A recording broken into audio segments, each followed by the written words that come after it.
What's up, guys? Today we're going to be doing a reaction video to disturbing last seen footage of missing people. I've been kind of enjoying these missing people videos, so yeah, I just kind of wanted to put something up today.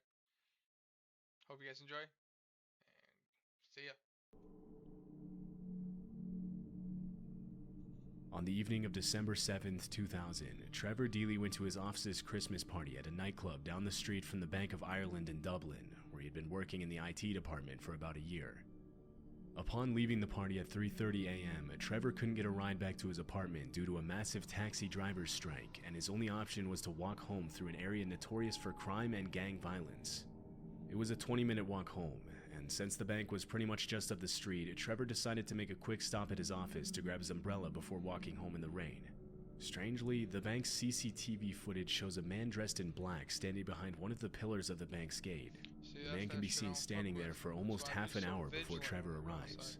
A little after 3:30, the man in black pulls out his cell phone to take a call, and a few seconds later, Trevor walks by also on the phone. Police later determined that at that exact time, Trevor had made a phone call to a coworker who was still at the bank. The CCTV video shows Trevor arriving at the bank's front gate, and a second man dressed in black steps out of the shadows to talk to him. Trevor ends his call as he opens the gate and talks to the man in black. It doesn't look like they know each other, but Trevor doesn't seem to be scared or concerned. The man simply stands by the gate as Trevor walks in, and a few minutes later, the man in black walks out of the camera's view. Trevor's coworker reported that he and Trevor shared a cup of tea that night and talked about the party for a while, and that Trevor had also logged onto his work computer for a couple of minutes just before he left the bank at about 4 a.m. The CCTV footage shows Trevor stepping out onto the street and opening his umbrella before walking home. He didn't appear to be followed, and a few minutes later at about 4:06 a.m. he made a call to a friend to let him know that everything was alright and that he was on his way home. But since his friend was still asleep, he left a voicemail. That voicemail would be the last time that anyone heard from Trevor Deely. At 4:14 a.m., Trevor was seen walking by an ATM on a street about 15 minutes away from his apartment. Less than 30 seconds later, a man in black appears on screen, apparently following Trevor. 16 years later in 2016, the CCTV footage was digitally enhanced, and police determined that the man in black from the bank was the same man who later followed him. This was the last footage where Trevor was... How did they enhance that? How do you enhance that? Like, how do you get anything from that? ...seen alive. Although he missed work on Friday, his coworkers didn't seem to find it strange, considering that many other employees were still hungover from the party and had also taken the day off. But after his friends and family couldn't get in touch with him over the weekend, and he didn't show up for work on Monday, he was immediately reported missing. Trevor's friends and family led the search from the beginning, and it was actually his friends and not the police who managed to get the disturbing footage from that evening. Unfortunately, they didn't have access to the footage until 4 days after his disappearance, which meant that the police had lost valuable time in the search for Trevor Deely. There may have been more CCTV footage of Trevor from that night, but at the time, CCTV cameras recorded their footage on VHS tapes, which were often recorded over with new footage, erasing the previous footage in the process. Over the years, several theories about Trevor's disappearance have surfaced, but none of them have been confirmed. Some have speculated that he might have been intoxicated that night, which may have caused him to fall into the water under the bridge and drown. But Irish police searched all nearby bodies of water, and no signs of Trevor were ever found. Most people believe that the mysterious man who was seen following Trevor in the CCTV footage had something to do with his disappearance, but to this day he remains unidentified. In 2017, police received a tip from an anonymous source who claimed to know what had happened to Trevor. According to this source, the man who followed Trevor that night was a gang member who murdered Trevor after he refused to help him gain access to the Bank of Ireland building. The man supposedly buried him in the woods a few miles away from where Trevor was last seen. For several weeks, 20 police officers and a search dog continued to search the site, but after 2 months of digging, the search was called off. 23 years after the incident, Trevor Deely's chilling disappearance is an open and active case. The events leading up to it, however, are still a mystery. On November 28, 2012, Emma Philippoff disappeared under very strange circumstances in Victoria, British Columbia. A year before her mysterious disappearance, Emma had fulfilled her lifelong dream of moving to the Canadian West from Perth, Ontario. Although she arrived in Victoria without a job or place to live, Emma quickly moved in with a friend and found work at a local cafe while she looked for her own place to live. Things seemed to be going well for Emma, but When winter came, she became much more withdrawn and started acting in strange ways. According to her roommate, it wasn't uncommon to see Emma engage in obsessive-compulsive rituals and erratic behaviors, and to fall victim to what seemed to be manic episodes. Rituals, like, as in, like, we talking, like, potions and cutting shit? Or are we talking just, like, she's, like, doing random stuff? Because she's doing that satanic shit or whatever. We ain't messing with that. Just a few months after her arrival in Victoria, Emma abruptly left her friend's apartment, quit her job at the cafe, and began living pretty much anywhere she could find. She stayed at a hotel, camped in the woods, and even slept on boats in Victoria's harbor for a while. By early 2012, Emma was living in a women's shelter in Victoria. That She was low-key living a dream life as a homeless person. Out on the boat? She'd probably wake up, cook herself breakfast. Don't play with her. summer, Emma landed a seasonal job at Redfish Bluefish, a popular seafood restaurant in Victoria's Inner Harbor, where she seemed relatively happy for a while. It was also around that time that Emma bought a red Mazda MPV van in hopes of permanently living on the road and traveling to different cities in the US, Mexico, and Canada. When she left her seasonal job in October, she assured her co-workers that she would be back in the spring. Unfortunately, Emma's mental health struggles kept her from reaching the freedom she longed for, and her behavior grew increasingly erratic and unpredictable. In the months before her disappearance, her friends and some of the staff at the women's shelter mentioned that she had been acting paranoid over an unnamed man she had dated back when she was a culinary school student in Perth. She never mentioned whether they had kept in touch, but this seemed to be one of the causes for her paranoid behavior. A few weeks before her disappearance, Emma Low-key, so, like, sorry, I'm not gonna pause like that, but I feel like all the old missing persons cases always come down to just, like, schizophrenia or something that they didn't diagnose beforehand. Like, anything like 60s and before, they ain't know about that stuff. They weren't doing mental health checks. Come on now. had an episode where she dragged the furniture in the women's shelter across the street and later claimed that she heard voices coming from the furniture telling her to Like, they didn't know what ADHD was. They didn't know what dementia was yet. Come on now. do it. Around that time, she also gave away and sold many of her personal belongings. On November 20th, Emma was seen on CCTV at the YMCA in Victoria. In this strange video, she can be seen walking in and out of the building several times in the span of 14 minutes. Some people have speculated that she might have been trying to hide. Sorry, again. I used to work in the corrections, and that was like a telltale sign that, like, somebody was gonna off themselves, was when they start selling off all their belongings. When they start giving everything away for free and start giving, yeah, no, they're going to go do something to themselves for sure. From someone, while others claimed she was probably waiting for a ride and didn't want to spend the entire time outside in the Or freezing something cold while somebody her ride else. arrived, but neither of these theories were ever confirmed. 3 days after this footage was captured, Emma had a series of emotional conversations over the phone with her mother, during which Emma asked her mother to let her move back in with her in Perth. Her mother agreed, but grew concerned after Emma changed her mind several times between moving back to Perth and staying in Victoria during their conversations. On November 28th, Emma's mother realized she was living in a women's shelter after she dialed back a number that Emma had called from, and a staff member answered the phone. Concerned about her daughter's well-being, she immediately took a plane to Victoria. Early that same day, at around 8:30 a.m., Emma was captured on CCTV walking into a 7-Eleven and buying a prepaid card for $200.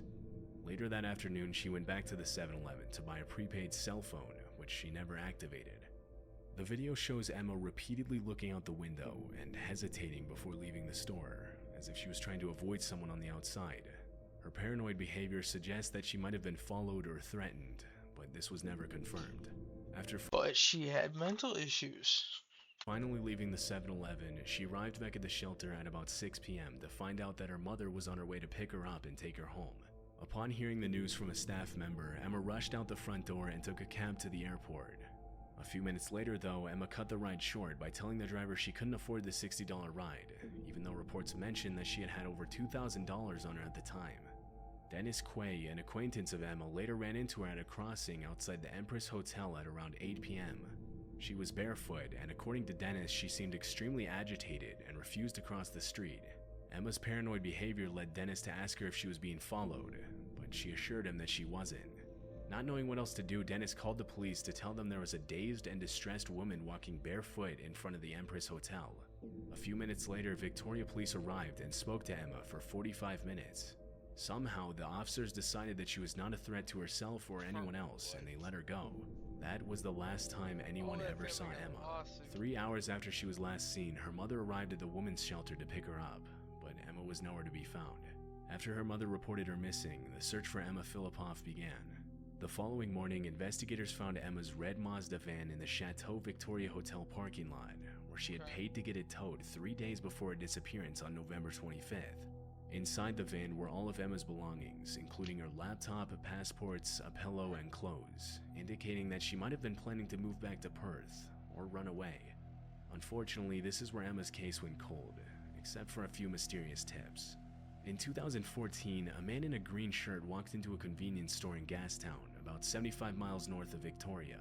According to the store owner, the man ripped off a poster advertising a $25,000 reward for finding Emma, telling the owner that Emma wasn't missing. He claimed that Emma was his girlfriend and that she had been living with him and that she ran away from her family because she hated them. Although the store owner reported this to the police, the man was never identified.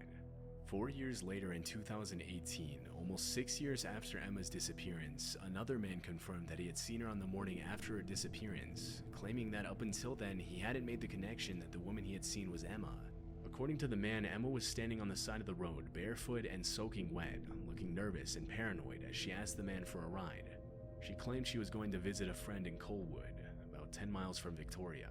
The man told Emma he couldn't take her that far, but he drove her a few miles and dropped her off at a nearby gas station. After that, nobody ever saw Emma again. Strangely, the identity of this friend that Emma mentioned she was going to visit is still a mystery. Although Emma's mother has searched non-stop for her daughter for several years, the cause for Emma's disappearance is still unknown. Some people speculate that she might have fallen victim to the man she mentioned she dated back in Perth, even though the police interrogated him and eventually cleared him. Another possibility is that she was kidnapped by the man in the green shirt in the footage.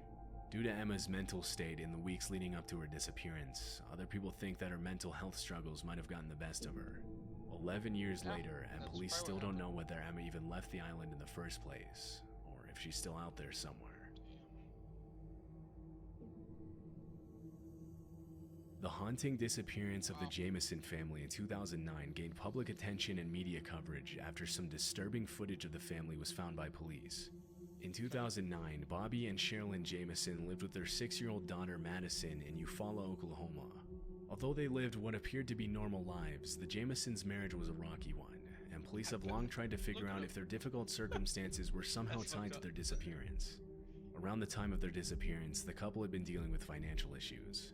Since 2003, the Jamesons had been on disability after Bobby was involved in a serious car accident that left him with severe chronic back pain. His wife Sherilyn had her own health issues. She had been diagnosed with bipolar disorder, but sometimes refused to take her medication. In 2009, the family decided to drive up to check out a 40-acre plot of land in Red Oaks, Oklahoma, about 30 miles away from their home in Eufaula. They specifically asked to inspect the plot of land without a real estate agent present. The Jamesons had told their friends and family that they were planning on moving there to start a new life after pulling their 6-year-old daughter Madison out of kindergarten over some kind of disagreement with their daughter's school. During the week they drove up to Red Oaks, nobody heard from the family. Because they were an unusually private family that often went off the grid without contacting anybody for weeks at a time, nobody assumed that the Jamesons had disappeared. But after a pair of hunters discovered the family's truck abandoned on a dirt road at the edge of the woods 9 days after they were last seen, it was clear that something was wrong. Inside the truck, police found a GPS, cell phones, empty pill bottles, wallets, and $32,000 in cash, which was extremely strange considering the Jamesons had been struggling financially.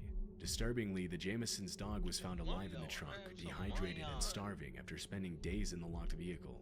Police also reported that they found a chilling 11-page angry letter from Sherilyn to Bobby, in which she accused him of hating his daughter and being a loner and a hermit. According to a specific police report, there was a haunting sentence in the letter that read, "I would not wish my daughter to be raised in foster care because of you being in prison for attempted murder and her mother dead." At this point, it was impossible for anyone to know what had happened to the Jamesons. But immediately after it was determined that the family was missing, police started a search around the area where the truck was found. For 9 months, a search team consisting of 400 volunteers, 16 search dogs, unmanned drones, planes, horses, and a specialized search unit scoured the woods in search of the missing family. During this time, police found unsettling footage recorded by the family's home security cameras from the day the Jamesons vanished. In the video, Bobby and Sherilyn can be seen loading their truck in preparation for the trip, but something immediately seems off about the footage. The couple make over 20 trips to load the truck, sometimes putting things in the truck and then taking those same things back to the house, then back to the truck again.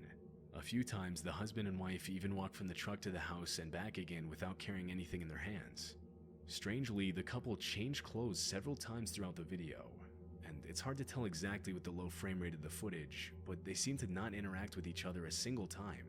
The psychologist that was called in to review the footage immediately attributed the couple's bizarre trance-like movements and strange behavior to illegal drug use. Bobby had a history of drug use, but it was never confirmed whether the couple was under the influence of drugs during the video. Okay. Well, After looking deeper into the Jamesons' lives, police were only left with more questions. A pastor the kids were probably tripping. The kids probably didn't know what was going on, dude. That shit is hilarious. Mom and dad are just nothing in their hands. They're just grab the same thing. I gotta take this back in. Oh, I gotta take that back out. Dude, what? The kids are probably like, what do we grab? close to the family mentioned that shortly before their disappearance, Bobby had told him that there were spirits living on the roof of his house, and he had even requested that an exorcism be performed at his home multiple times. Bobby Jameson also owned a copy of the Satanic Bible, which he had been reading before his disappearance to try and find a way to make the spirits leave his house. Friends and family members have also mentioned that they believe the house was haunted, and many of them reported having paranormal experiences and feeling an overwhelmingly dark presence whenever they visited the house. Despite the validity of these claims, it is known that Sherilyn Jameson was involved in a kind of witchcraft. She frequently held They got possessed. They got possessed.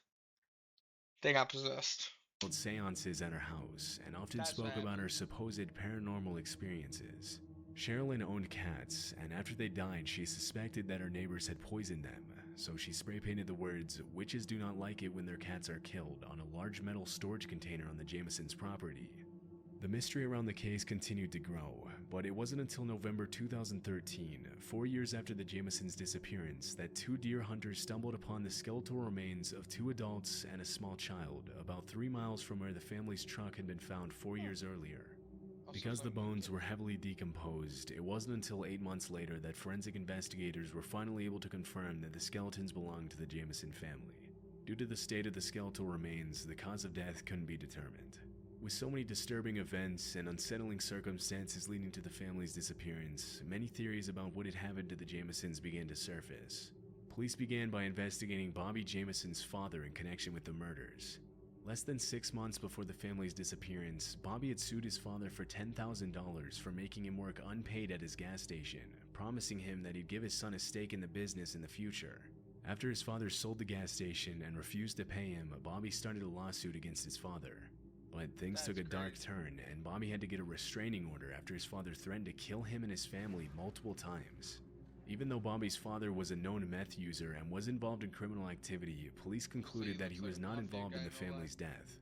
One popular theory is that, considering Bobby Jameson's drug use and the unexplained $32,000 found in the family's car, it's possible that the Jamesons were involved in the drug trade and were killed in a drug deal gone wrong. The area where the bodies were found in is notorious for drug activity, but no solid evidence has been found to support this theory. Police found a small hole on the back of Bobby's head, but forensic experts believe that it was too small to be a bullet hole and that it was most likely caused by animals after his death.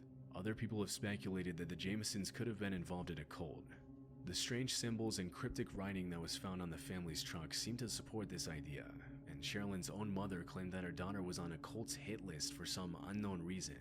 Although there has been cult activity in eastern Oklahoma since the 90s, their presence has decreased over the years, and it was never confirmed whether the Jamesons had any involvement with a cult. Because of the hate letter found in the truck and the couple's history of mental illness and drug use, some people think that either Bobby or Sherilyn could have murdered their family before themselves. With no evidence at the scene to support any of these theories, the case has remained unsolved for 14 years. Police and investigators are still searching for new evidence, but there are currently no suspects for the disappearance and murder of the Jameson family. Conclusion: I think they got killed in the drug deal.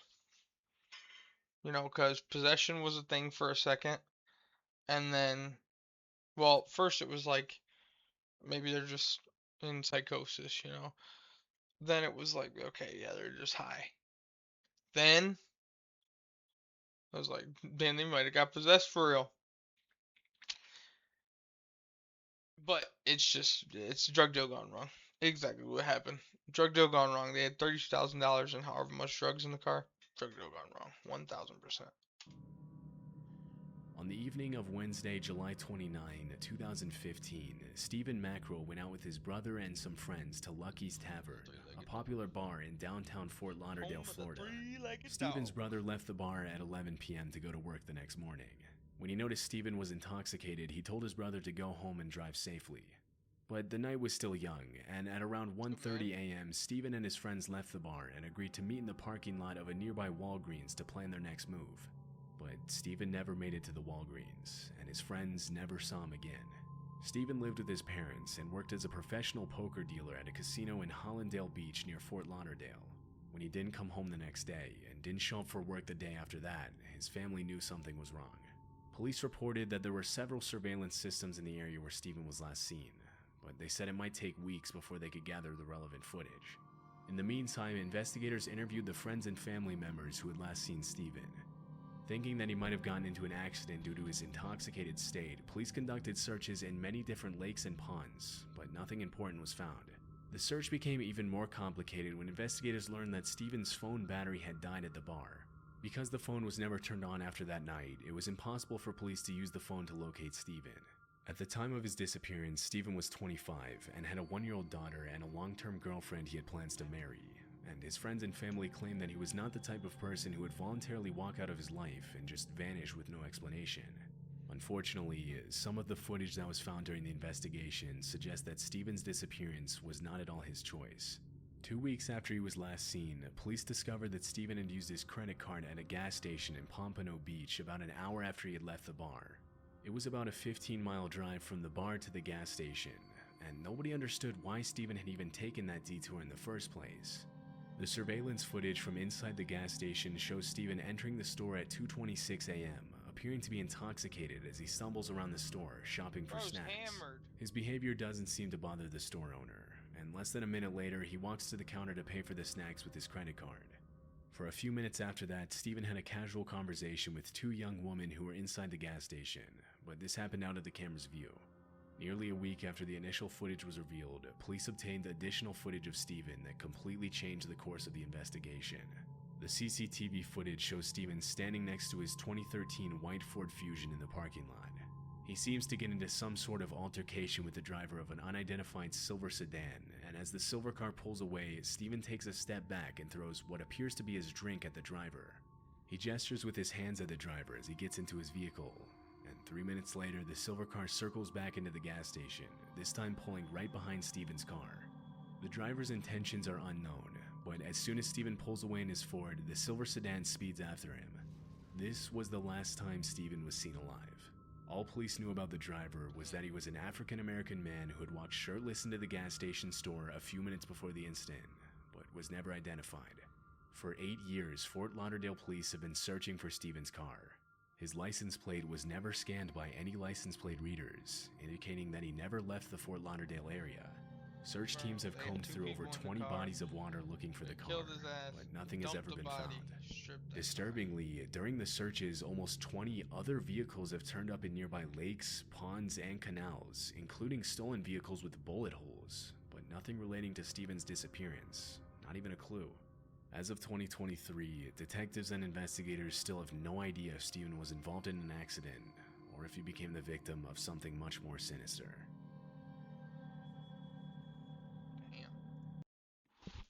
Sucks to be Steven. See, I hate images like this, bro. Why we gotta do this?